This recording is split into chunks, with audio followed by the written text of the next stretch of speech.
atau singkong. Kemarin kita sudah belajar bahwa eh, umbi-umbian itu terdiri dari banyak macamnya. Nah, salah satunya adalah ubi kayu. Ubi kayu ini merupakan salah satu jenis umbi, merupakan umbi batang, dan terdapat yang paling banyak di Indonesia.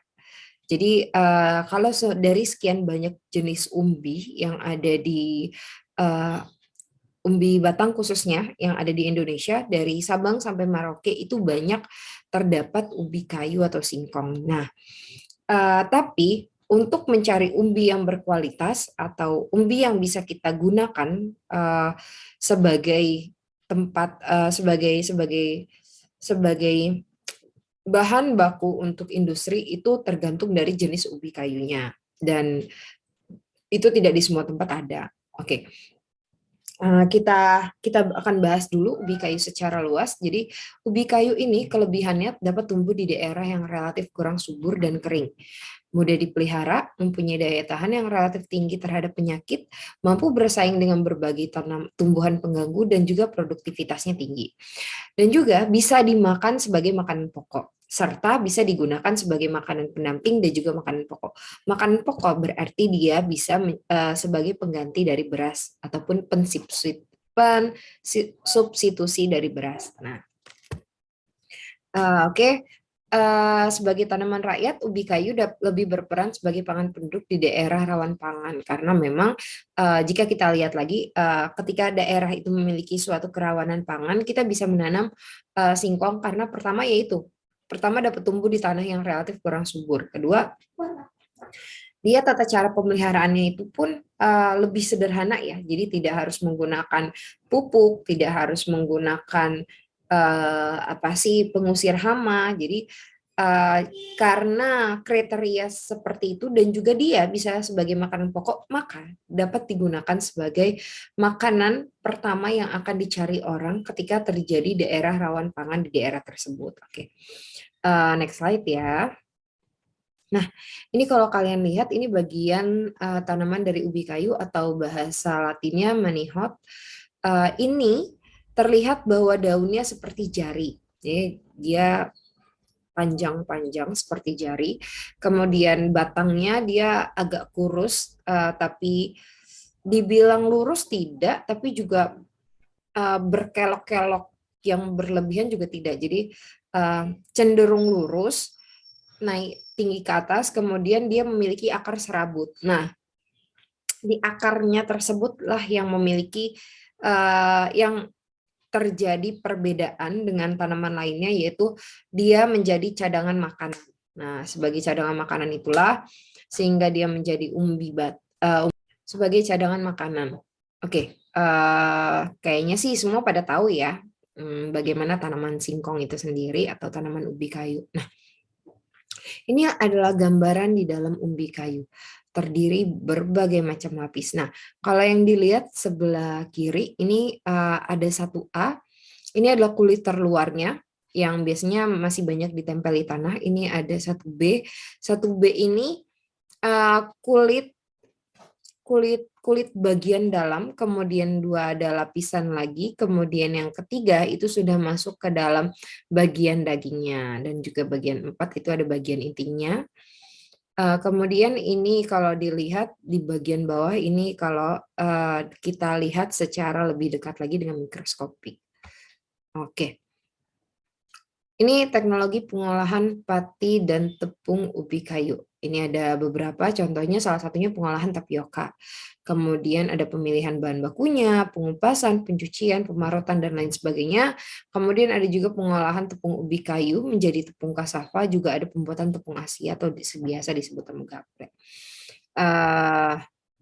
Oke. Pengolahan tapioka. Pertama itu kita akan bahas cara pengolahan secara tradisional. Biasanya kalau pabrik kecil, dia masih produk akhir berupa cikasar. Artinya dia tidak dihaluskan kembali. Jadi kalau sudah dapat tepungnya, ya tepung itu yang akan digunakan dan tepung itu yang akan dijual. Sedangkan kalau dengan cara modern itu biasanya sudah menerapkan prinsip-prinsip seperti GMP, kemudian prinsip lainnya seperti HACCP, kemudian dengan cara modern juga ada beberapa proses yang memang dilakukan untuk menaikkan mutu dari produk tersebut. Contohnya, ketika terdapat hasil akhir, itu mereka akan melakukan pengayakan sehingga hasil dari tepung tersebut lebih halus dibandingkan dengan yang cara tradisional. Kemudian yang kedua biasanya mereka ada pertimbangan dari umur panen, kemudian besaran dari singkongnya. Jadi banyak berbagai macam produk yang berbagai macam proses pengolahan tepung tapioka ini jika secara modern dia biasanya melihat kualitas dari bahan baku di awal. Berikut ini akan saya beritahu tentang industri kecil tapioka. Oke, nah ini ketika bahan baku sampai, prosesnya pun sangat sederhana. Jadi memang dipilih dengan orang-orang, kemudian dikupas disitulah, membersihkan kotorannya untuk dari tanah-tanah dari kulit luar pun di situ, di satu tempat yang sama. Kemudian bisa dilihat di belakang ini ada bak air yang isinya tepung tapioka, sebenarnya yang tepung tapioka yang masih basah dan baru diproses. Ini adalah anatomi ketela pohon. Ini sudah saya jelaskan di awal bahwa ada kulit luar, kemudian ada kulit dalam. Ini yang bagian dagingnya dan ini sentra vaskular strandnya. Oke, ini yang sudah dikupas atau yang sudah dibersihkan. Kemudian akan dicuci dengan alat sederhana. Di sini ada bak airnya. Kemudian ini akan dicuci sehingga akan dibawa ke atas nanti, menuju ke atas. Kemudian ini proses pencuciannya, jadi singkongnya masuk ke dalam wadah atau tempat yang akan berjalan, dan di sini sudah ada pipa tersendiri yang sudah dibolongi sehingga ada air yang mengalir yang turun. Dan yang harus kita perhatikan adalah jenis singkong yang digunakan, yaitu singkong racun atau yang memiliki tingkat HCN yang tinggi. Jadi harus ada perlakuan awal untuk menghilangkan HCN-nya, karena kalau nanti akan saya beritahu bagaimana SNI dari tepung singkong, bahwa HCN itu harus 0 atau harus negatif.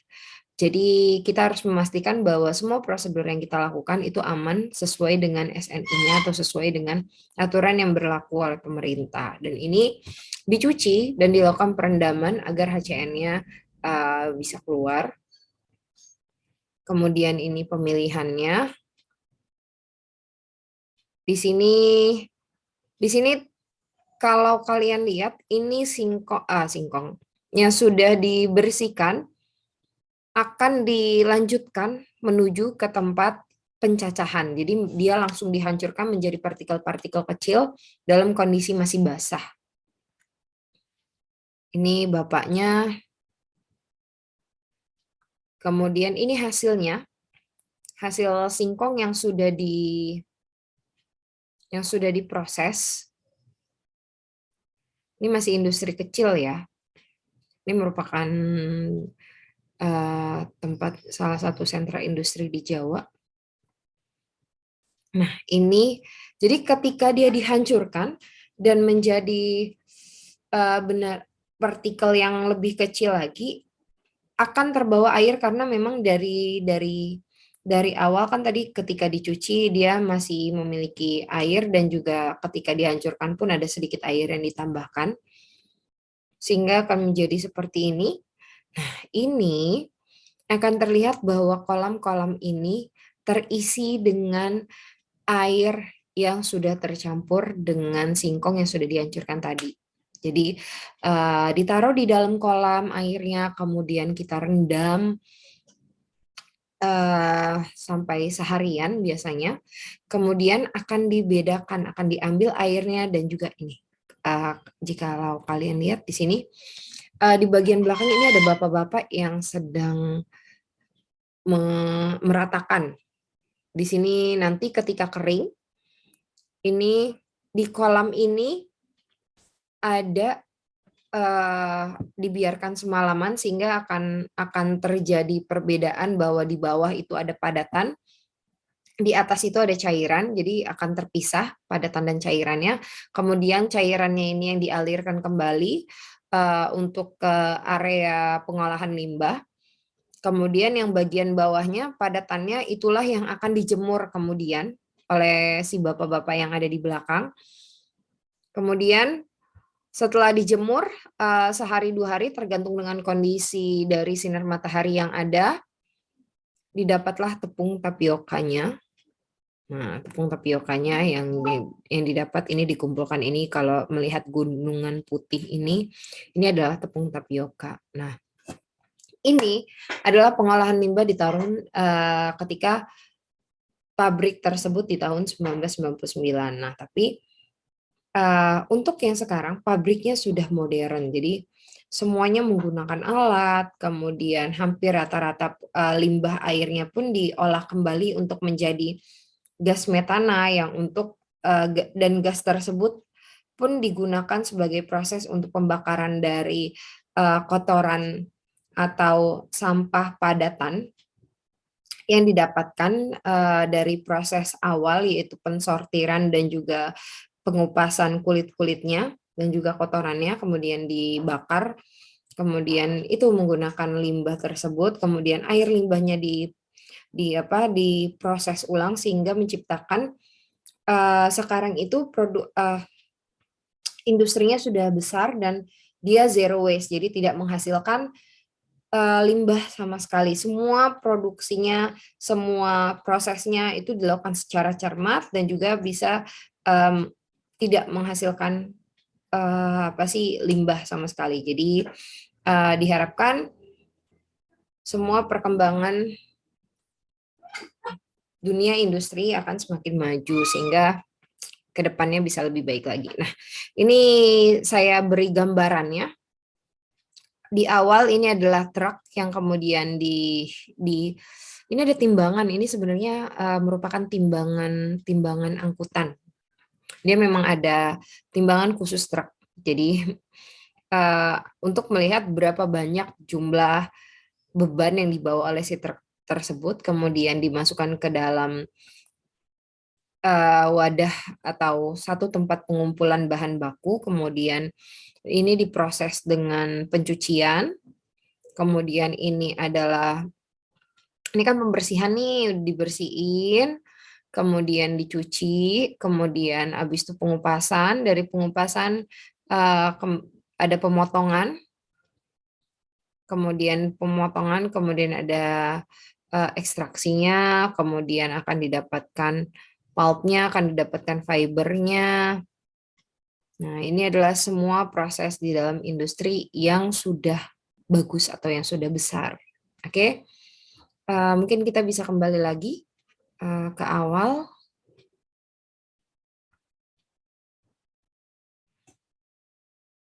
Oke, kita kembali lagi ke PPT awal, yaitu di sini saya akan bahas tentang sifat fisiko-kimia tepung dan pati ubi kayu. Nah, ini kita akan melihat bahwa komposisi kimia tepung dan tapioka dan tepung ubi kayu. Di sini ada perbedaannya, dan yang paling tinggi yang bisa kita lihat itu pada patinya, kemudian pada amilosanya, dan juga total gula. Ini perbedaannya mencolok sekali. Oke, next. Nah, standar mutu tapioka di Indonesia itu ada di SNI 013451 tahun 1994. Beberapa kadar air, kadar abu di sini sudah dicantumkan, dan terakhir tadi sudah saya bilang bahwa kadar HCN itu harus negatif. Oke, sesuai. Ini standar mutu tepungnya. Ada bau, rasa, warna. Jadi dari segi organoleptiknya ada benda-benda asing, serangga, kemudian jenis patinya, dan lain sebagainya. Ini masih panjang. Oke. Penggunaan pati dan tepung ubi kayu. Nah, biasanya penggunaan pati dan tepung ubi kayu ini sebagai bahan baku untuk produk lain. Dan juga sebagai bahan baku untuk bagian yang lainnya.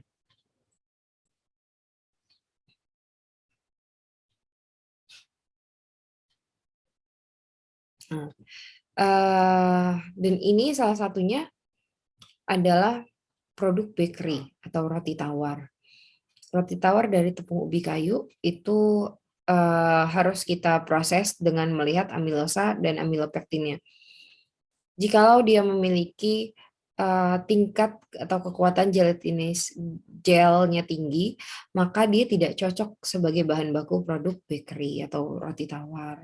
Lebih cocok untuk produk mie mie atau pasta dan lain sebagainya. Oke, ini berikutnya adalah gambaran umum pemanfaatan ubi kayu dalam industri. Jadi singkong itu tidak hanya digunakan sebagai proses bahan baku untuk menjadi tepung atau menjadi pati. Ini ada beberapa dari singkong itu sendiri bisa digunakan menjadi berbagai macam produk. Itu ada 19 produk kalau yang ditulis di sini, yang kalian lihat di sini ada 19 produk. Dan perlu kalian ketahui bahwa ini masih bisa bertambah dan sampai sekarang itu terus bertambah produk pengolahan ubi kayunya. Kemudian ini adalah konsumen penggunanya, bisa kalian lihat untuk gula aja, glukosa kristal itu diambil oleh industri farmasi atau kimia. Dia bisa sebagai bahan baku dan juga bahan tambahan biasanya. Kemudian enzim itu biasanya yang menggunakan adalah industri gula atau industri kimia.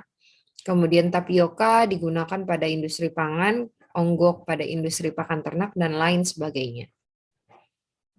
Oke, mungkin itu saja dari saya tentang pemanfaatan ubi kayu dan juga tentang karakteristik ubi kayunya. Sehingga kita bisa tahu bahwa ubi kayu ini dapat dimanfaatkan dan dapat diolah menjadi berbagai macam produk dan juga konsumen penggunanya banyak ternyata. Oke, itu yang harus kita ingat bahwa semua produk itu tidak akan terbuang sia-sia jika kita memang ingin memprosesnya dengan baik dan benar dan juga ingin terus belajar untuk mencari tahu apa sih yang bisa kita lakukan terhadap produk kita. Oke. Mungkin itu saja dari saya. Terima kasih. Lebih dan kurang saya mohon maaf. Kembali lagi bertemu minggu depan. Saya akhiri. Wassalamualaikum warahmatullahi wabarakatuh.